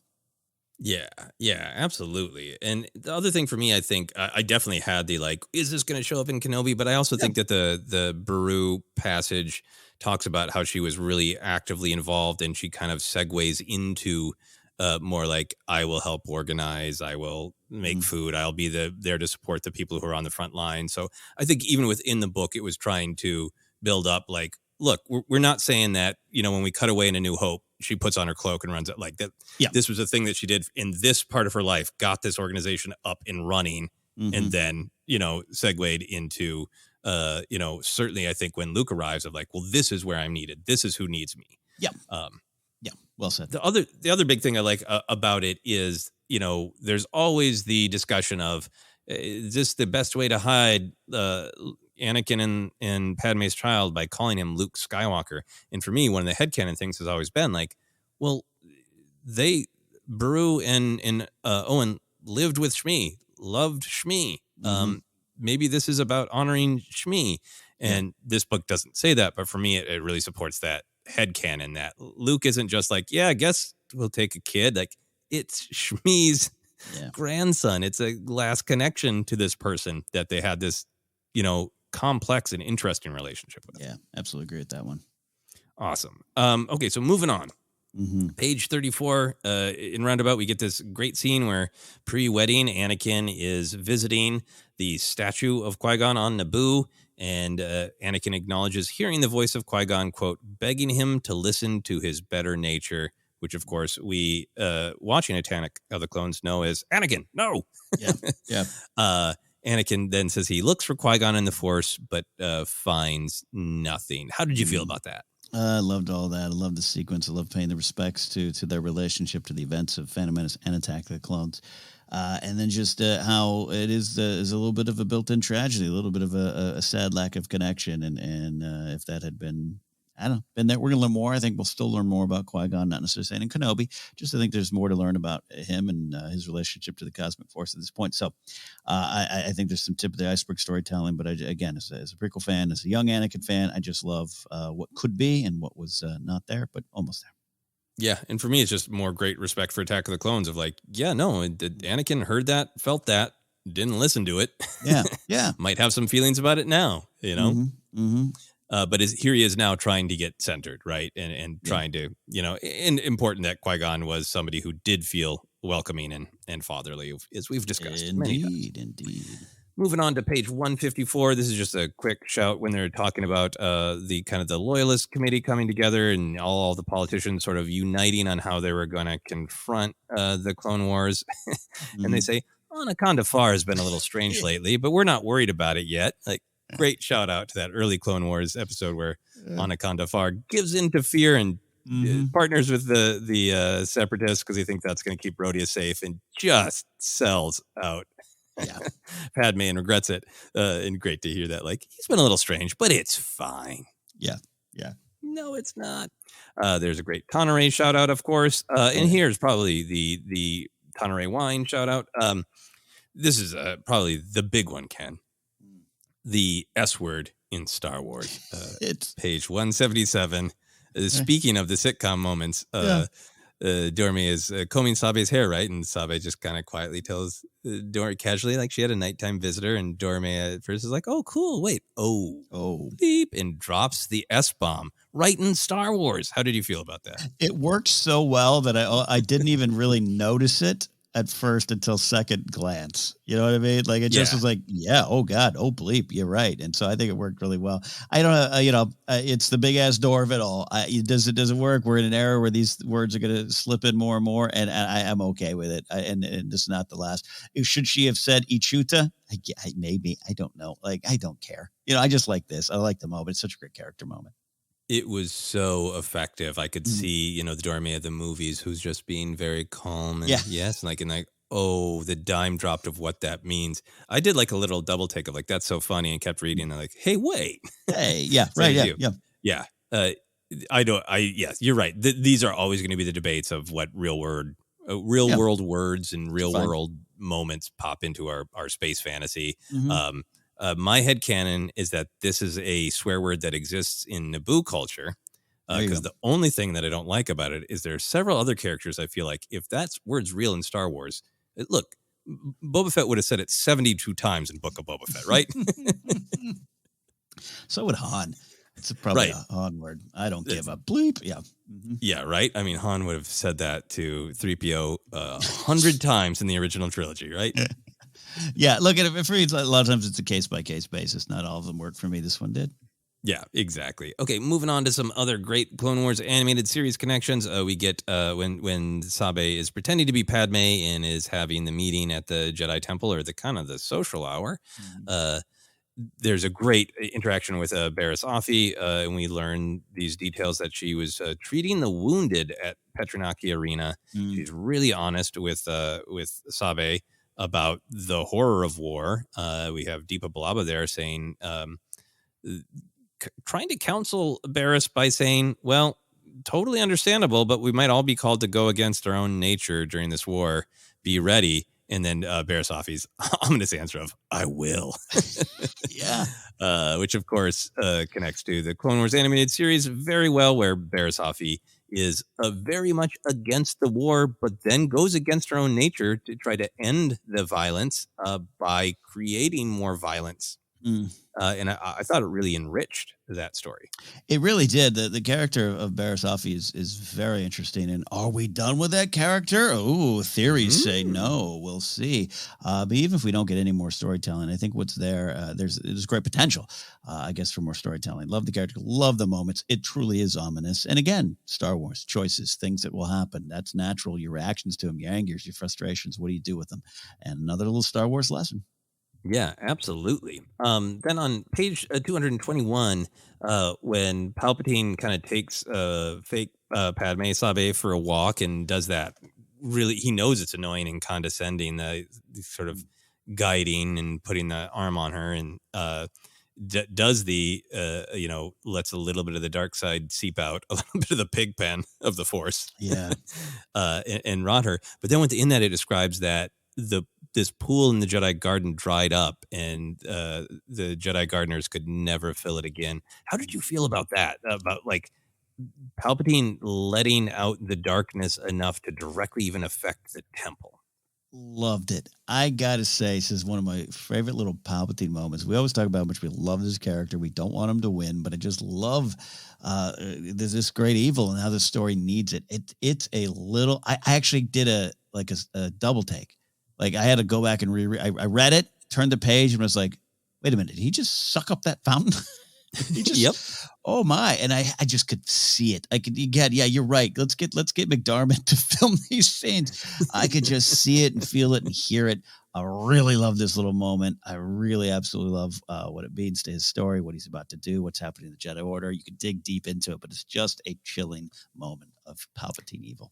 Yeah, I love this picture of Palpatine, of like, he's the planner, but he's full of rage and he would like to let it out, right? And E.K. Johnston always writes him in this way where he treats himself to little moments. And like, this just feels so petty of like, I know I can't burn down the Senate. I can't overreact to the failure on the Naboo trauma sector thing here. But I can, just mess up your garden a little.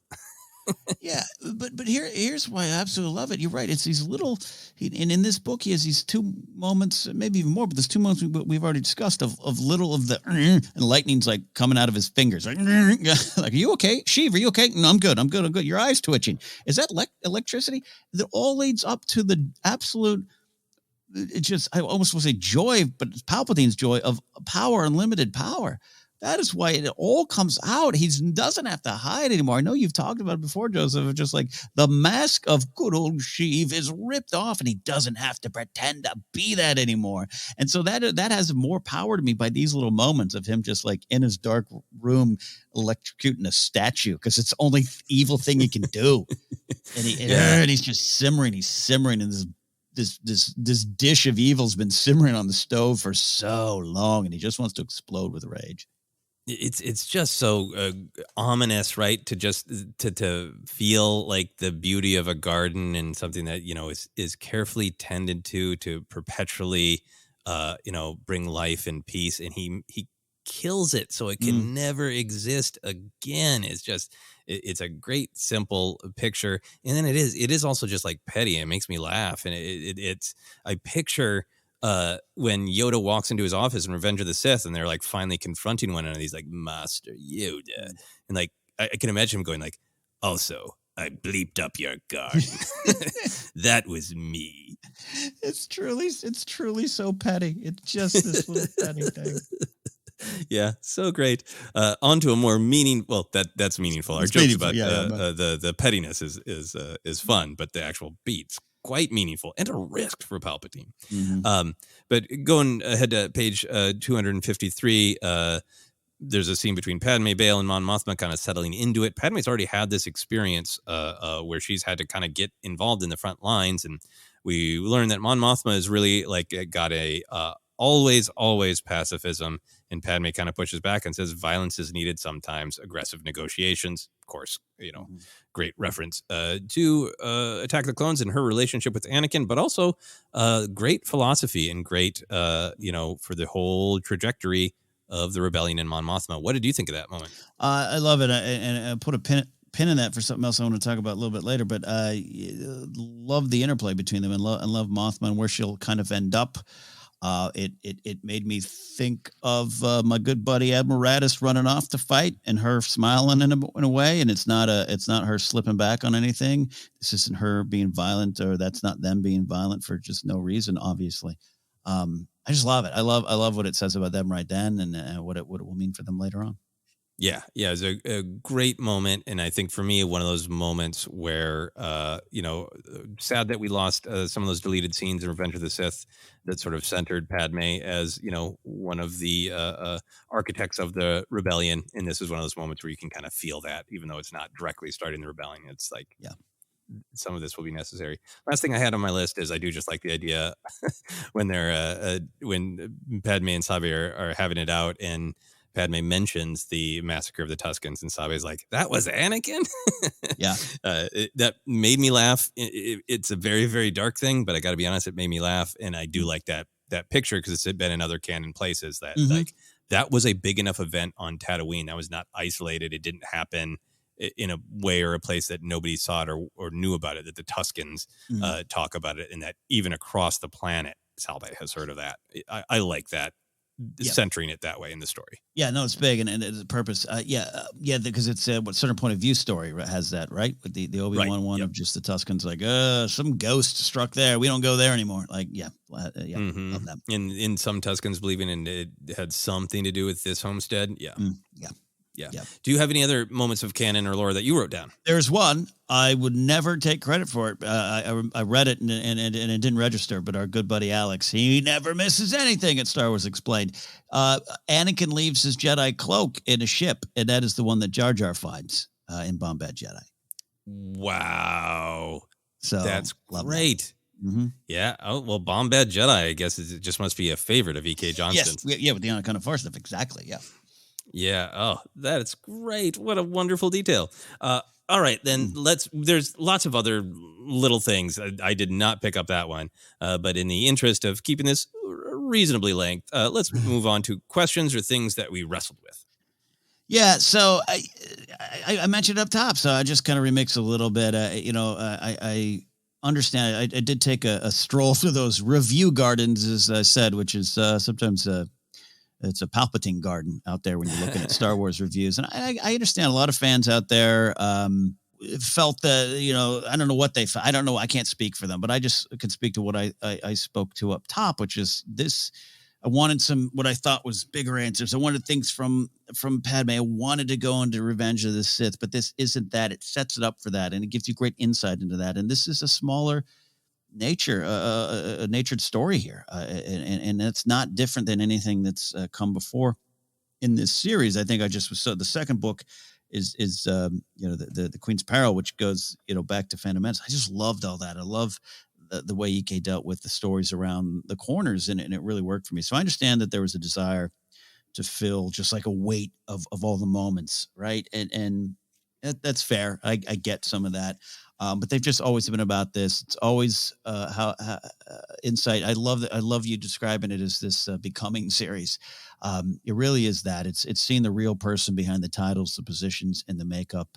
And these books have always had to play within some tighter canon corridors, right? I mean, this one is you got a small window to tell the story, and it's going to roll right into Brotherhood with Mike Chen, the next book up for us to read. And they kind of worked on that together. And from what I was reading in the story notes there and everything, but they've always succeeded. These stories have always succeeded to me when they do that, when they play within those canon corridors, as I'm calling them. And there was some great details of the why of the wedding. Here's what happened during the occupation, all that stuff. So outside of the desire to know a little bit more of how and what, the why has always worked better for me with these books. And I just needed to get there on this particular one. And that was my journey. Yeah, no, I really agree with that. I think they are, structured very, very differently. Like there are plots, there are beginning, middle, and end. But like, we didn't even do an action section because there isn't a ton of action, No, right? yeah. These are much more. Let's go a little bit more internal. Let's take a picture of who these people are, who are the movers and shakers of events. Why do they feel that way? And I really love what you said of like, not just becoming, but who is the person behind the title, behind the makeup. That was another moment that I really loved when the handmaidens were looking at the window on Naboo that had their famous, orange flame dresses, and they had them on the window as icons. And that was great. But how many people who looked at those windows thought about what it was truly to be the woman underneath the robe, And I think that is to me, in a lot of ways, that is the heart of all three of these books in this trilogy. So for anything that I wrestled with, I acknowledge some of the it doesn't have as much action as some Star Wars. They don't have super traditional narrative structure. Get all that, but I really enjoy them for what they are. The only thing that I picked out that's a subjective thing is there's a little passage where they talk about Anakin and Padme reapplying sunscreen on Naboo, and that bumped me. He's like, look. If sunscreen is real in Star Wars, how is that like not the major economy on multiple planets? How are the Pikes in Unkar Plutt not like trading in sunscreen like it's gold? I'll tell you what. Palpatine saw this a long time ago, and he started suppressing the sunscreen trade so that he wanted the people on Jakku and the Sana and Tatooine to feel the effects of the suns. Just wrinkle in age. Yeah. A small thing, but an honest thing. That would bump for me. That's actually going to be the plot of Kenobi, where sunscreen starts to come to Tatooine, and Palpatine sends Vader and the Inquisitors to stop it because he wants Kenobi to age faster and get out of there.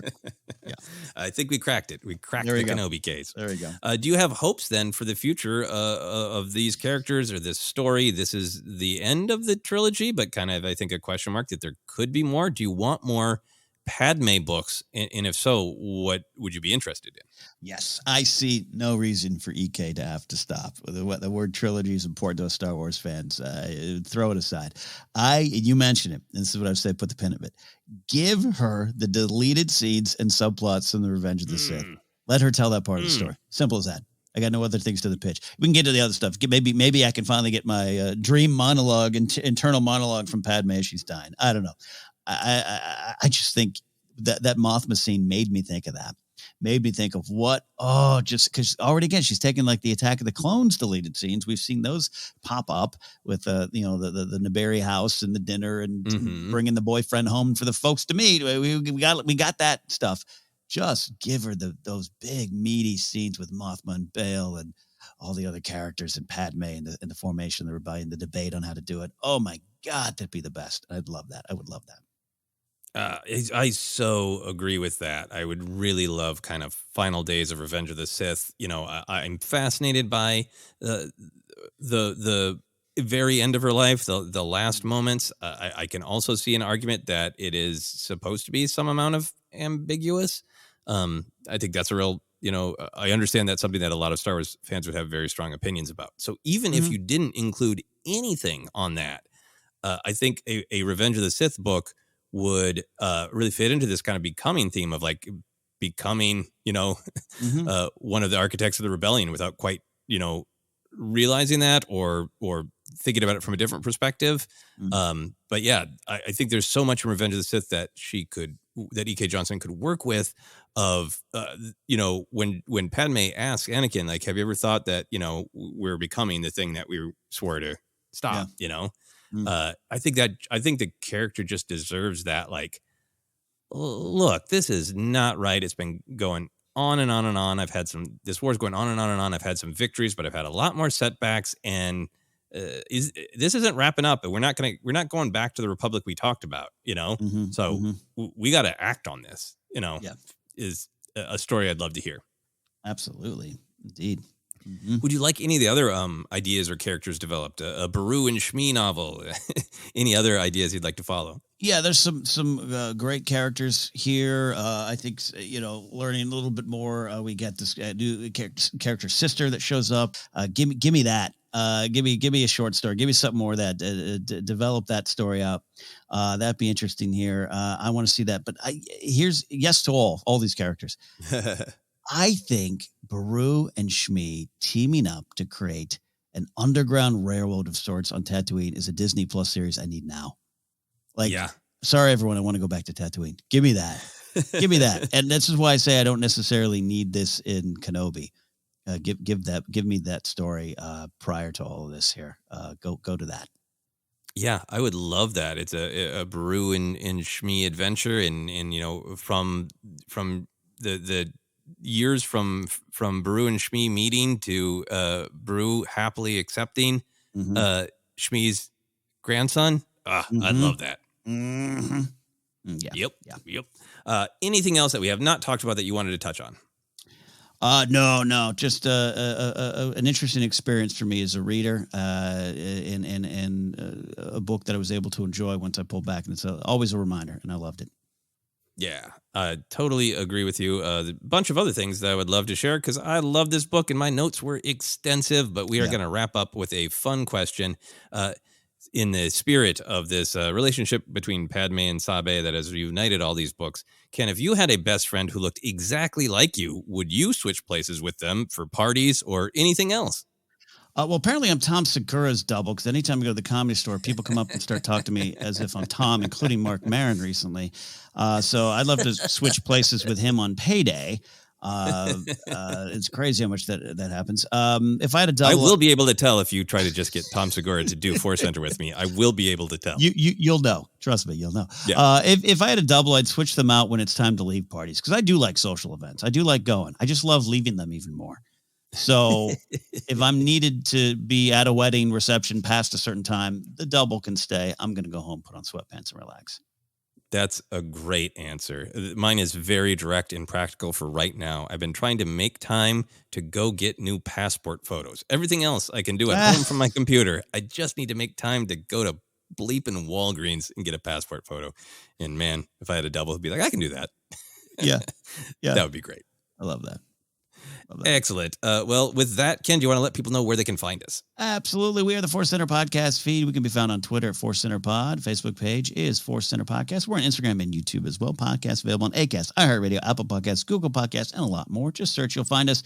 Merch is available at tpublic.com/user/ForceCenter. And you can support us directly at patreon.com/ForceCenter. Always looking for new patrons. And from there, you can get into our Discord to discuss Star Wars every day with ForceCenter friends. You can find me at Ken Napzok, or go to my website, kennapzok.com, where you can find information on upcoming shows. Big one June 4th at Doug Weston's Troubadour. Also one coming up locally now, Luke's in Burbank. But information will be on the website. I don't need to tell you here. You can just go there. Joseph, where can they go for you?